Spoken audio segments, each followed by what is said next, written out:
Ndugu zangu wa Tanzania, kwa majina naitwa kijana mzalendo David Levin Kindikwa. Leo nina mambo mawili au matatu ambayo nimeona kwamba tujaribu kushirikishana kifikra, kimawazo, uone kwamba namna gani jinsi viongozi si tu wamekubali kututeka wananchi, si tu wametuua kwa kutupiga risasi, si tu kwa kutupola rasilimali, si tu kwa kusaini mikataba mibovu ambayo inanyonya na kuhamisha rasilimali zetu katika kikundi kidogo cha watu, bali wamehakikisha kwamba Watanzania tunakuwa na maisha magumu kabisa, tunakuwa hatuna mtu kabisa wa kumlilia katika maisha, katika hali ya maisha ya Watanzania kwa ujumla wake. Kuna sehemu kama 4 nitazielezea just kwa kidogo, na nyinyi Watanzania nitawashirikisha. Je, haya mambo haya yanawahusu nyinyi? Je, huko kwenu mtaani mnakuonaje? Jambo la kwanza ni huduma za kijamii, mfano kama bando. Leo mpaka 2021 bando, ile bando hizi ukinunua bando kwa shilingi 1000 tulikuwa tunapata GB 3. Wale ambao walikuwa wanatumia simu na kujiunga na bando enzi hizo wanaweza kuwa mashahidi kwangu mimi. Ulikuwa ukipata shilingi 1000 unanunua bando la GB 3, Halotel, Airtel GB 2.6, Vodacom GB 2.5 na ile kampuni gani ile nyingine iliyouzwa juzi kati hapo, na yenyewe tulikuwa tunapata majibi kibao. Lakini cha ajabu leo, baada ya miaka 4-5 baadaye, baada ya miaka 4 baadaye, tunaambiwa, miaka 5 tuseme, tunaambiwa leo ukinunua bando ili upate shilingi GB 3 unahitaji kuwa na shilingi 10,000. Halafu bando lenyewe ukilinunua ukiliweka linaisha ndani ya muda mfupi, halimalizi hata risali moja haliishi, bando linakuwa limeshaisha. Zamani ukinunua bando la GB 3 unakaa nalo karibia mwezi mzima au wiki au siku 15. Lakini leo bando la GB 3 ambalo ni la shilingi 10,000 leo limepanda kutoka GB 1000 mpaka shilingi 10,000 kwa miaka 5. Halafu sasa piga hesabu sasa. Je, baada ya miaka 5 ijayo bando moja la shilingi 1000 GB moja, yani GB 3 maana yake utanunua kwa shilingi 30,000, tena hata kwa shilingi 50,000. Halafu hata ukilinunua linaisha ndani ya muda mfupi. Kwa nini? Kwa sababu wameona kwamba hawa viongozi wameona kwamba asilimia kubwa ya Watanzania wanatumia bando katika kufanya shughuli zao, za kimtandao, kwa sababu asilimia kubwa sasa hivi kazi zimehamia kwenye mitandao ya kijamii. Kwa hiyo wameona kwamba ili kusudi tuendelee kuwasurubu hawa wananchi, ili tuendelee kuwanyonya zaidi hawa wananchi, tuwapandishie bando. Hii si fair. Hii ni kuhakikisha kwamba hakuna utulivu tu wa wananchi. Hata wewe mwananchi uliyeamua kunyamaza, bando zikipanda, zimepanda kwa watu wote.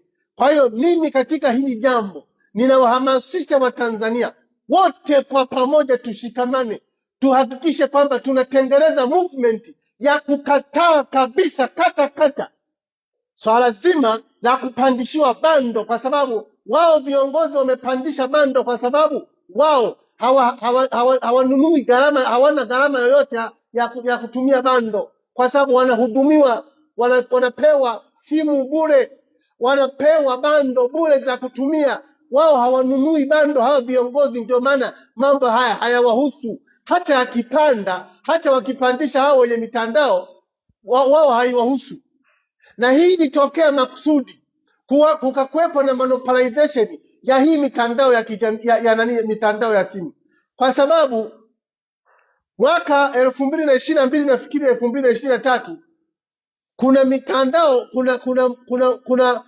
kuna mburushi mmoja ambaye ni dalali wa kimataifa alihakikisha kwamba ananunua mitandao yote ya kijamii mitandao yote ya simu inakuwa ni yake, na alipomaliza tu kununua akaua competition. Kwa hiyo akapandisha bei ya bando, akapandisha bei ya vifurushi, akavipandisha kwa sababu tayari hana mpinzani tena. Na hii ni principle ya monopolization. Ukisharuhusu tu monopolization kwenye huduma za kijamii, kwenye huduma za wananchi, uwe na hakika kwamba anayeumia zaidi ni mwananchi wa kawaida, anayeumia zaidi ni mwananchi mlala hoi huyu. Leo hakuna mtu anayetetea hawa wananchi, hakuna. Viongozi wamenyamaza kwa sababu wanajua kwamba wanajua kwamba wananchi wakiwa na maisha mazuri nafasi zao ziko katika hali ngumu. Lakini nawaambia kwamba kadri wananchi wanapokuwa na maisha magumu, hali zenu nyinyi viongozi zinakuwa ni ngumu zaidi, nafasi zenu zinakuwa ni ngumu zaidi, kwa sababu ikafika pahala wananchi watakoswa matumaini, na wakikosa matumaini watawavaa nyinyi viongozi, hamtakuwa salama. Mpaka sasa kwanza, hata mpaka sasa hivi hamko salama. Kwa sababu gani? Ndio maana mnaishi kama digidigi, mnawaogopa wananchi, kwa sababu mnaona kwamba mkiwasogelea wananchi wanaweza kuwafanyia jambo lolote. Mnawaogopa kwa sababu gani? Mmeshindwa kutekeleza wajibu wenu. Kazi yenu ni kujilimbikiza tu mamali tu, kujilimbikiza mamali tu, kujilimbikiza mamali tu. Yaani mtu ameingia tu kwa mfano kwa muda mfupi tu, amekuwa kiongozi kwa muda mfupi sana, tayari amekuwa na maisha mazuri, tayari ameshakuwa na magari ya kifahari, tayari ameshakuwa na manyumba ya kifahari, tayari amekuwa na fedha nyingi, na mbaya zaidi mnaishi nazo mpaka kwenye majumba yenu tunawajua.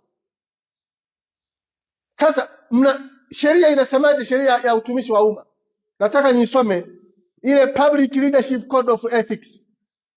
The Public Leadership Code of Ethics Act inasema hivi. Ukisoma ibara ya 9, kwanza ibara ya 8 inasema hivi. Ibara ya 8, tuanze ibara ya 8. Inasema hivi: the provision of this party shall constitute part of the code of ethics for public leader according to the constitution, and the breach of code shall result in any of the following action, namely: 1, warning and caution, demotion, suspension, dismissal, advising the leader to resign from the office to which the breach relates, imposition of other penalties provided for under the rules of discipline related to the office of the leader, and initiating action for the leader to be dealt with under the appropriate law. Lakini inasema ibara ya 9 inasema hivi: any public leader shall, except where the constitution or any other written law provides otherwise. 1, inasema hivi: at the end of each calendar year and at the end of his term of office, submit to the commissioner a written declaration in a prescribed form of all property or asset owned by, or liabilities owned to him, his spouse, or children, kids, subject to the section 2 and 5. Nadhani hii inaweza nikaishia hapa, kwa maana kwamba kiongozi yoyote, kwa tafasiri ya Kiswahili, kiongozi yoyote anayehudumia ofisi yoyote, kila anapoingia kwenye ofisi lazima aandike, adeclare mali anazozimiliki yeye, mali anazozimiliki yeye na madeni alionayo yeye. Lakini kila mwaka au kila muhula atakapomaliza muda wake, term of service, lazima huyu kiongozi aandike, ajaze form, declaration form, kujulisha kwamba rasilimali alizo nazo leo na za watoto wake na za mke wake au mume wake, kila kitu ziandikwe pale na madeni alionayo. Je, viongozi hawa tulionao wanafanya hivyo kwa uaminifu? Je, viongozi hawa tulionao wanafanya kwa uaminifu? Bwana, tumeona kuna viongozi wameingia kwenye ofisi za umma leo wanaendesha magari ya bei kubwa, yani kiongozi wa umma kabisa unaendesha gari binafsi la bilioni 100, bilioni 100. Kiongozi kwa mshahara upi unayopewa? Kwa sababu kwa mujibu wa sheria mishahara ya watumishi wa umma na mishahara ya viongozi inajulikana. Sasa huyu kiongozi anayenunua gari la shilingi bilioni 100 na kuliendesha na kulimiliki kama la kwake, je, huyu amepata wapi hela? Huyu anayemiliki majumba kule Ulaya, anayemiliki magorofa kule Dubai, anayemiliki maapartment kule South Africa, huyu kiongozi amepata wapi hizi pesa? Na watu kama sio kutuibia, kwa maana kwamba tuwapandishie kodi wananchi, halafu wewe niliyekupa hii tenda ya kuwapandishia kodi hao wananchi, ya kuwakamua wananchi, niletee fungu langu, si ndio maana? Sasa ninyi wa Tanzania mna wajibu, mna haki, mna wajibu wa kudimandi haki na usawa katika jamii na uwajibikaji kwa viongozi. Tunahitaji uwajibikaji wa viongozi, sio kutupiga bunduki na kutuua, sio kututeka na sio kutupoteza. Tunahitaji uwajibikaji, a total accountability, individual and institutional accountability. Lakini hata ukisoma katika ibara ya 100 katiba ya Jamhuri ya Muungano, ibara ya 132 inasema hivi: kutakuwa na sekretarieti ya maadili ya viongozi wa umma ambayo itakuwa na mamlaka ya kuchunguza tabia na mwenendo wa kiongozi wa umma yeyote kwa madhumuni ya kuhakikisha kwamba masharti ya sheria ya maadili ya viongozi wa umma yanazingatiwa ipasavyo. Kwa madhumuni, ibara ya 32B, kwa madhumuni ya ibara hii, maana ya kiongozi wa umma na masharti ya maadili ya viongozi wa umma itabidi ifahamike kwa mujibu wa sheria kwa mujibu wa masharti ya sheria ya maadili ya viongozi wa umma. Sheria ya viongozi wa umma ni hii hapa. Hii ni sheria ya public, yani hii ni sheria ya maadili ya viongozi wa umma. Hii ni sheria ya maadili ya viongozi wa umma ambayo ni toleo la 2020.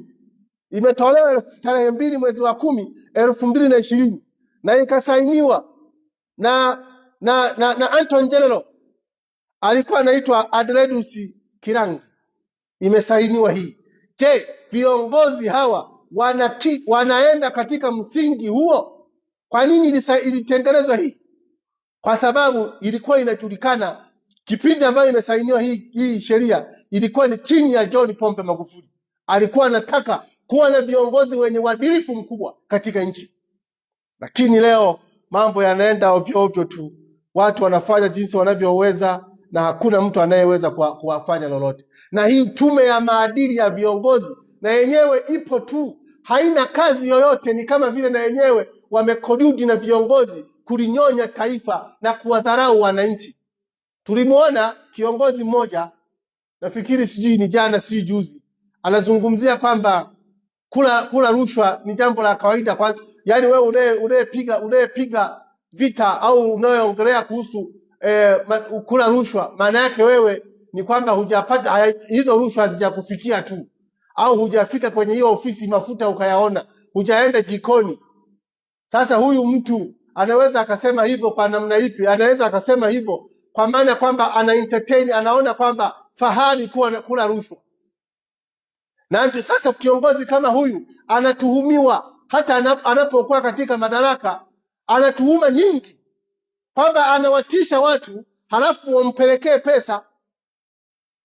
Anawatisha watu. Si mnakumbuka hata ile sekeseke la watu wa nini wale sijui madawa ya kulevya liliishia wapi?